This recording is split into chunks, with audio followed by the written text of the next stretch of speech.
بقول لك ايه، مين اغنى واحد في الشارع عندك؟ فكرت في مين؟ اللي عنده عربيه الماني زيرو، ولا اللي ساكن في دوبلكس على الناصيه، ولا اللي كل شويه تشوف صوره في الساحل؟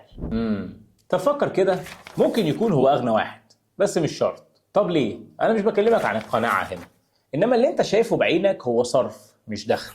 العربيه الالماني دي نزلت من قيمتها اول ما خرجت من المعرض. الفيلا ممكن تكون مرهونه، والساحل ممكن يكون بيروح بالاقساط، وكتير قوي بيعملوا كده على فكره.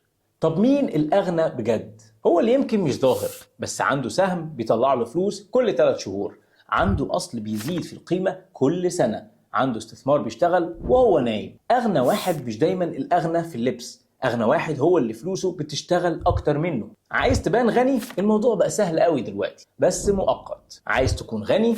ابني أصول مش مظهر. اكتب كلمة كورس في التعليقات وهبعت لك لينك فيه تفاصيل اكتر عن الكورس اللي هيعرفك ازاي تعرف انت فين دلوقتي وموقفك المالي، وازاي تبدأ اول استثمار خاص بيك عشان ما تكونش بس غني بالمنظر.